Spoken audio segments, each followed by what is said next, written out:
Kartum la azidannakum wa la in kafartum inna azabi lasyadid. Ini adalah ayat yang menegaskan kepada kita kalau mau ki bahagia banyak-banyak bersyukur. Tapi kalau mau ki menderita kufuri nikmat Allah. Maka orang yang bahagia adalah orang yang mensyukuri apa yang telah ia miliki. Namun orang yang menderita kebanyakan adalah yang kufur nikmat, mengingkari nikmat yang Allah beri, sehingga timbullah penyakit hati, dengki, iri hati dan lain sebagainya yang menyiksanya. Maka mudah-mudahan kita pada pagi hari ini menjadi hamba-hamba yang pandai bersyukur, agar kelak kita bahagia bukan hanya di dunia, lebih-lebih di akhirat. Amin amin ya rabbal alamin. Salawat serta salam kita kirimkan ke baginda Rasulullah Muhammad sallallahu alaihi wasallam. Mudah-mudahan dengan bersalawat kepada baginda Rasulullah kelak kita mendapatkan syafaat. Apa itu syafaat? Pertolongan. Karena pada hari kiamat nanti yaumul la yanfa'u malun wala banun. Hari itu tidak ada manfaatnya Pak, tidak ada manfaatnya Bu, harta. Kita hidup di dunia 70 tahun, 80 tahun mengumpulkan harta. Harta itu tidak ada gunanya pada hari kiamat. Tidak bisa menolong kita. Kita bersekolah, mengejar jabatan, memiliki jabatan yang tinggi, sampai misalkan kita mendapatkan gelar presiden sekalipun sebelum meninggal, presiden jabatan itu tidak bisa menolong kita pada hari kiamat. Atau bahkan kita memiliki rumpun keluarga yang besar, banyak keluarganya di mana-mana, orang-orang hebat, jenderal, bupati, Pak Camat, Pak Desa, dan lain sebagainya. Tetapi itu tidak akan bisa menolong kita pada hari kiamat. Allah sudah tegaskan itu. Yaumun la yanfa'u malun wala banun. Hari itu tidak ada manfaatnya harta dan tidak ada manfaatnya sanak keluarga yang besar. Apa yang manfaat di situ? Pada hari itu ada dua yang bisa kita manfaatkan. Apa? Yang pertama adalah Al-Quran. Orang yang menghafal Al-Quran, orang yang membaca Al-Quran, maka Al-Quran itu kata baginda Rasulullah kelak menjadi syafaat baginya. Iqra'ul Qur'ana fa innahu ya'ti yaumil qiyamah syafi'an li ahli. Rasulullah bersabda, bacalah Al-Quran. Sesungguhnya Al-Quran yang engkau baca nanti pada hari kiamat datang Al-Quran itu menjadi penolong terhadap kita pada hari kiamat. Siapa lagi yang kedua? Yang paling yang kita rindukan, yaitu adalah baginda Rasulullah. Man shalla alayya salatan sallallahu alaihi asyra. Siapa yang berselawat kepada aku 1 kali selawat, maka Allah memberikannya 10 kebaikan. Dalam hadis yang lain Rasul menegaskan kepada kita, man ahabbani faqad kana ma'i fil jannah. Siapa yang mencintaiku, kata baginda Rasulullah, maka ia layak bersamaku di surga. Maka mari kita bersolawat agar timbul cinta dalam hati kepada baginda Rasulullah. Allahumma sholli wa sallim ala sayyidina Muhammad. Rumpun keluarga yang sama-sama berbagi duka. Kafa bil mauti wa'idha. Cukuplah kematian itu sebagai nasihat. Ceramah agama 1 jam 2 jam Pak, kadang-kadang kita dengar, besok kita lupa. Maka Rasul menegaskan kepada kita sebaik-baiknya nasihat itu adalah kematian, bukan ceramah. Biasa kita datang tabligh akbar, misalkan ada Ustaz Abdul Somad datang ke Lu Timur, semua berbondong-bondong datang mendengarkan ceramah. 1 jam 2 jam tidak terasa, pulang ke rumah masih ada ingin-inginnya, masih ada ingatannya. Tapi besok, lusa, seminggu, sebulan, setahun setelahnya belum tentu masih ingat. Tetapi kematian ini adalah sesuatu nasihat yang paling ampuh kepada manusia. Kenapa tidak? Sehebat-hebatnya manusia, ketika ia jatuh sakit, ia pun menderita dan ingin sehat. Takut mati. Sekaya-kayanya manusia, ketika datang tsunami, ia minta untuk diselamatkan. Makanya di Poso waktu di Palu waktu tsunami, Kita lihat banyak orang lari-lari teriak nama Tuhan, ya Allah, tolong, ya Allah, tolong, ya Allah. Padahal mereka berlari keluar dari kafe-kafe, baru sudah bermaksiat.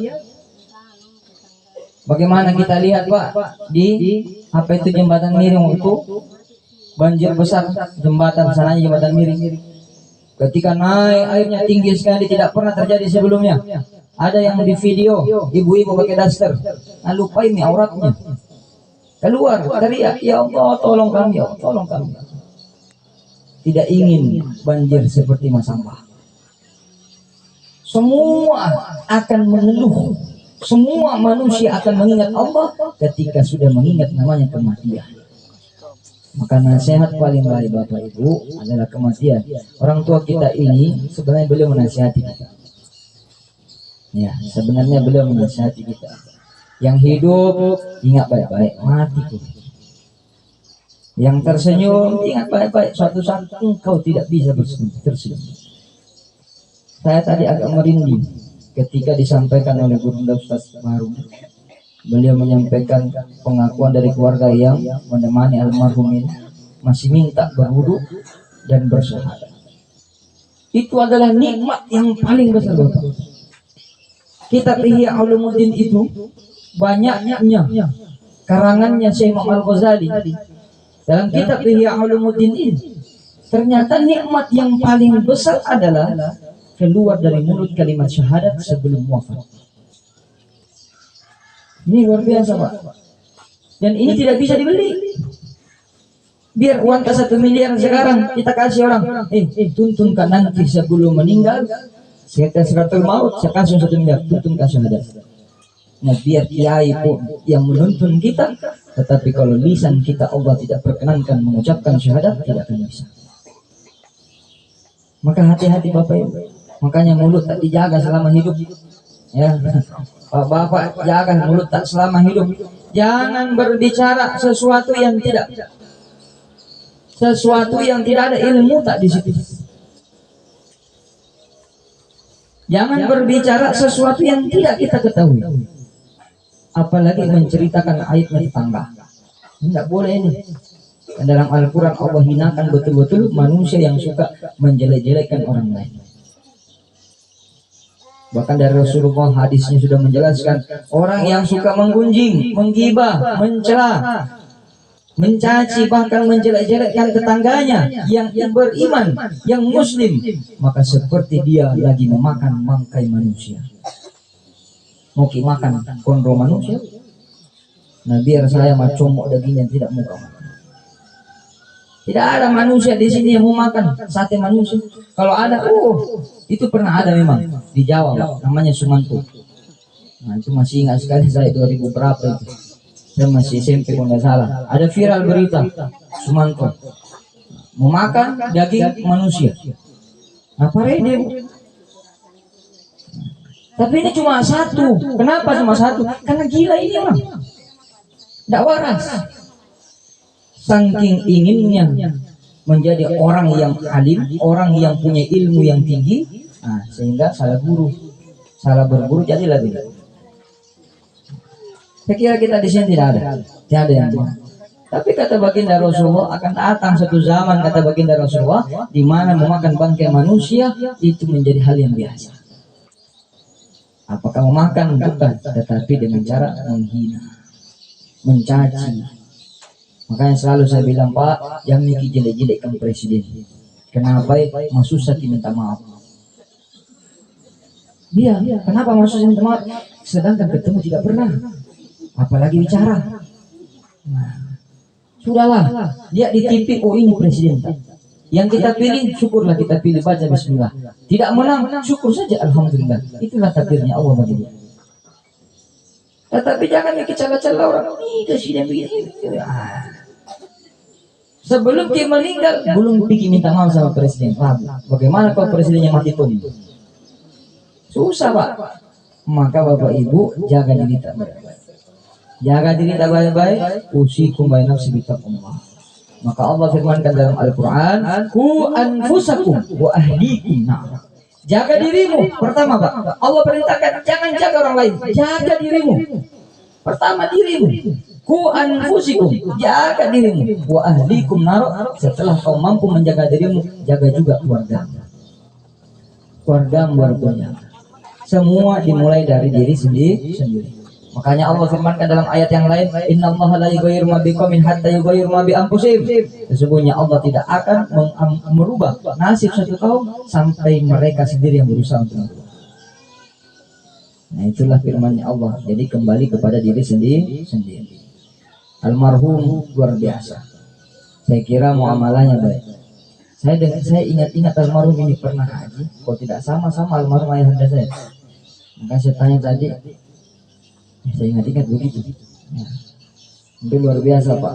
Saya itu kadang-kadang kalau ketemu kemarin guru tadi ketua Nahdlatul Ulama di Makassar, nah, beliau temannya almarhum, tapi beliau dari Mangkoso. Jadi beliau sampaikan saya Pak Kiai Bakri, Masya Allah. Beliau katakan sudah meninggal semua orang-orang tua itu. Alim ulama itu di Sengkang mewakili Boni Kiai yang ke Asadiyah ada 4 Kiai, sekarang tinggal 1. Yang di Asadiyah santri pertamanya Kiai pertamanya Asadiyah, yang dari 4 wakilan Sengkang sekarang sudah habis. Ulama kita banyak meninggal, banyak wafat. Sekarang yang miris ini adalah generasi ini tidak ada yang mau jadi ulama. Nah, melok mana mencari pak bisnis. Nah, jadi bapak ibu rumpun keluarga sekalian, kalau bisa ada anak-anak tak masih masuk di pengapal. Ya, ini alhamdulillah Pak, tahun ini kemarin saya baru tiba dari Jakarta. Antar 3 anak kecamatan Burau, anaknya Pak Kawah Botu dari Lanausi, anaknya Pak Desa Lewun, anak Jompe 1. Saya antar untuk ikut ujian tes ke Mesir. Saya bawa ke Jawa, ikut bimbel dulu 1 bulan. Setelah bimbel nanti ujian tes. Alhamdulillah dapat lagi rezeki. Apa rezekinya? Saya ditawari sama teman-teman yang ternyata beliau semuanya sudah jadi staf ahli di kedutaan Yordania, kedutaan besar. Makanya masih di sini Pak ketemu sama teman-temanku. Woi, teman-temanku orang hebat semua. Yang teman-teman kuliah dulu di Mesir, sekarang sudah jadi staf ahli di dubes kedutaan besar di luar negeri.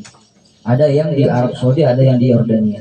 Dapat kabar, Liz, kalau ada santrimu, ada keluargamu yang mau ke Yordania, tidak usah tes. Yang penting dia tamat madrasah aliyah yang diakui pemerintah ijazahnya, kirim kemari. Nanti kita sekolahkan di sini, kuliahkan, belajar agama. Ada lagi teman, kalau ada yang ke Turki, bawa kemari berkasnya, kita bawa. Mario sedih perasaan. Ini namanya silaturahim. Maka rumpun keluarga, mudah-mudahan generasi kita ini Pak banyak yang sekolah ahli agama, biar tidak ada habisnya itu ustaz. Sekarang ini banyak ustaz habis Pak. Saya lihat kalau khutbah Jumat itu banyak datang ambil santri. Saya tanya mana Pak Katobalnya, tidak ada ustaz. Kenapa? Meninggal. Masya Allah. Nah, tapi Pak Boto banyak. Nah, biar tidak di sekolah masih ada juga. Jadi rumpun keluarga sekalian, kematian almarhum menasihati kita untuk memperbaiki amal-amal perbuatan kita. Mudah-mudahan kita menjadi al-qayyisu, orang yang cerdas, orang yang mendana nafsu, menundukkan nafsunya, wa amila lima ba'da maut, dan beramal untuk dipetik nanti setelah ia wafat. Amin amin ya robbal alamin. Kurang dan lebihnya ini saja barangkali yang harus sampaikan. Saya tutup dengan kita doakan almarhum. Sekali lagi kita baca Fatihah.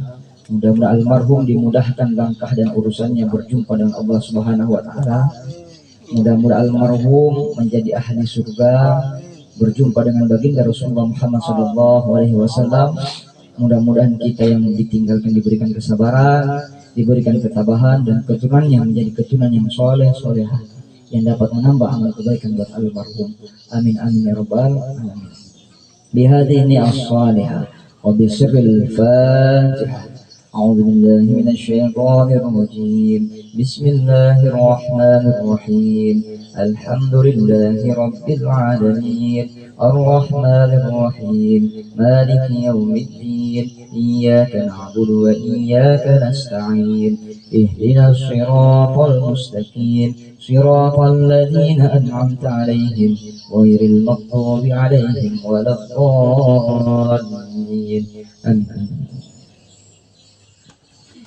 Saya ucapkan mohon maaf lahir dan batin minal ain wal faizin. Mohon maaf jika ada salah kata, jika ada kebenaran itu semata-mata izin Allah Subhanahu wa taala. Mudah-mudahan jadi amal kebaikan bagi saya pribadi dan bisa kita amalkan bagi kita semua. Perbaiki salat perbaiki salat Syukron. Assalamualaikum warahmatullahi wabarakatuh. Acara terakhir prosesi pelepasan jenazah oleh Bapak Kepala Desa Burong. Bapak, kepada Bapak disilakan.